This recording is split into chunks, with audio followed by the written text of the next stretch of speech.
Kurt Cobain and Keith Richards both famously struggled with heroin addiction. The following are a couple of quotes, one from Kurt, one from Keith, regarding this addiction. I came across a really interesting quote from Kurt Cobain from September of 1993.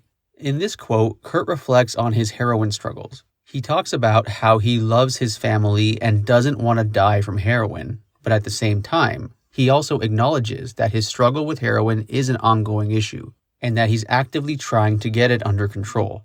With that said, he states clearly that he does not consider himself addicted. Again, this is from September of 1993. Quote, "It's part of my life that I'm not too proud of. It's been going on for years. Then I slowly decided not to self-destruct. I wasn't familiar with what heroin does to people. I did it first in 85, 86 in Aberdeen. I'd wanted to try it forever. I wanted to be a junkie for a few months after Nevermind and the tour. It was a really stupid idea. I didn't understand how evil it is, how hard it is to get off it. It's the most addictive thing I've ever tried. It's an ongoing dilemma. I still have problems with it. This year I've messed up a few times, but I'm not addicted anymore. I haven't had any drug dealings for a long time. I couldn't fool myself or anyone else that I won't do it again. I'll always be a junkie. I've had to excommunicate my drug-taking friends and focus on my family and my music. I'm afraid of dying now. I don't want to leave behind my wife and child, so I don't do things that would jeopardize my life. I try and do as little things as I can to jeopardize it. I don't want to die."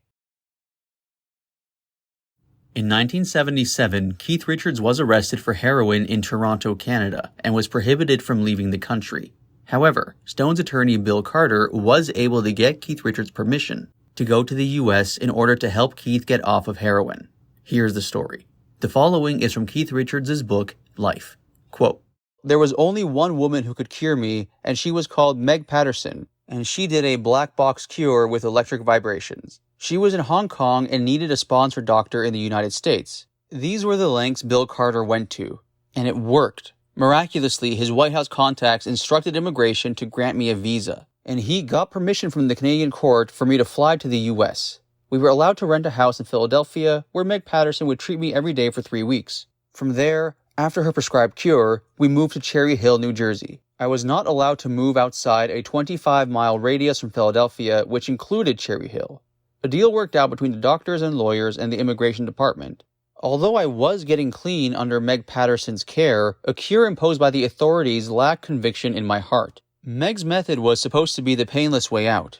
Electrodes attached to your ear released endorphins, which theoretically canceled the pain. Meg also believed in alcohol, in my case Jack Daniels, which is a strong brew, as a substitute, a diversion, let's say.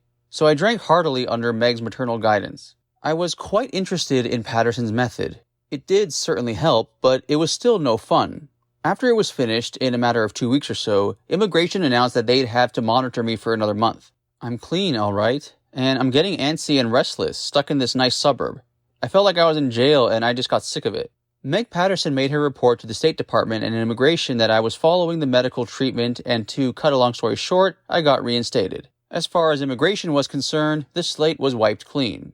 No offenses appeared on my record. Times were different then. There was more of a belief in rehabilitation than there is now. The visa, which was originally a medical visa, overrode everything. It was extended from 3 to 6 months, from single to multiple entries. There were waivers for touring and working on the grounds that I was confirmed to be clean and curing myself. As you clean up, you go up another level and another level until you get the full clean status, according to my understanding of it. And I've always been very grateful to the US government for allowing me to come to America to get the help to come off the stuff.